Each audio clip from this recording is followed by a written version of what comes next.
지난 8월 교회 전도사도 근로기준법상 최저임금과 퇴직금을 받아야 한다는 대법원 판결이 나왔습니다. 판결을 두고 부교역자의 임금과 처우 개선에 도움이 될 것이란 시선도 있지만 열악한 사역 현장에 있는 목회자들에겐 당혹스러운 소식이기도 한데요. 한국교회에 관심이 필요한 상황입니다. 이현지 기자입니다. 지난 8월 31일 대법원이 교회 전도사를 근로기준법상 근로자로 인정했습니다. 최저임금과 퇴직금을 지급하지 않았다는 혐의로 비전도사가 6년 가까이 사역한 교회의 당회장 A 목사를 기소했는데 법원이 전도사 측 손을 들어준 겁니다. 비전도사의 사례금은 2012년 월 100만 원에서 시작해 2018년 140만 원으로 점차 증액돼 왔습니다. 임금 체불이라기 우리는 소정에 처음에 약속했던 거 다 이제 지불한 거예요. 한 번도 거스린 적이 없어요. 그런데 근로기준법으로 걸어버렸어요. 돈을 이만큼 달라 이 말이죠. 교역자로서 그 임금은 잘 지불해 주셨나요? 100만 원을 줬는데 이제 2년인가 내년 돼가지고 이제 110만 원인가 이제 또 줬을 거예요. 사실상 담임 목사님과의 관계가 소원해지면서 전도사님께서 교회를 벗어나는 과정에서 소송을 하시게 된 거네요. 그렇죠. 담임 목사와 부교역자 사이에 발생한 감정의 골이 사회 법정으로까지 번진 이번 사건. 해당 사건은 이번 대법원 판결이 난 형사소송에 이어 7천여만 원의 임금 차액에 대한 민사소송도 진행 중입니다.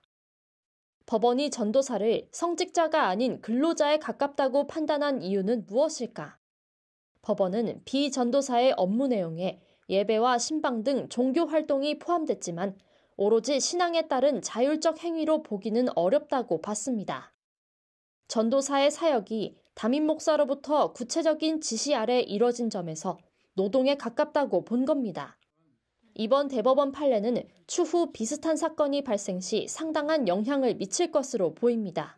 이게 왜 심각하냐면 이게 담임 목사를 근로기준법 위반으로 형사 고발해버렸어요. 상당히 감정적으로. 그래서 결국 담임 목사가 이렇게 유죄 판결을 받는. 근데 이게 그런 가능성이 지금 모든 교회에 다 있습니다. 우리나라는 뭐 판결에 소위 말하는 구속성이라는 게 법률적으로는 없어요. 그런 건 없지만 그러나 대법원에서 판결을 내리면은 사실상 구속을 하죠. 하고급심에서는. 우리나라 최저임금은 시급 9,620원, 고정 근무시간 기준 월급은 약 201만 원입니다.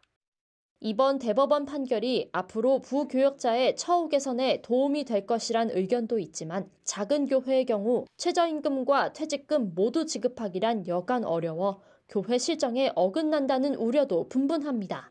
전도사님들한테 최저임금을 적용을 해버리면은 절반 이상의 교회들이 전도사를 감당을 못할 거예요. 또 반대적으로 우리 전도사님들이나 이런 분들이 정말 너무 어렵게 생활도 잘 안 되면서도 일을 하시는 그런 측면들이 또 보호가 되어야 되는 그런 측면도 있거든요.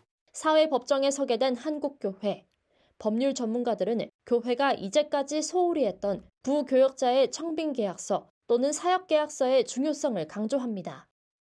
동시에 부교역자에 대한 한국교회와 담임 목사의 존중의식도 수반돼야 한다고 조언합니다.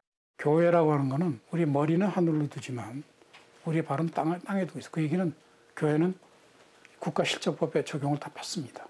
보통 청빙계약서, 사역계약서를 하는데 문제된 사건들이 다 그런 게 하나도 없었어요. 교회가 스스로 정관 같은 걸 좀 만들어서 좀 정해놔야지. 그런 정관이 없으면 민법이라든가 이런 것들이 그대로 적용이 됩니다. 두 번째 더 중요한 게 부교역자들이 사실 교회 내에서 목회자로서의 어떤 존중 이런 게 지금 너무 없지 않냐. 그런 존중이 필요하고요.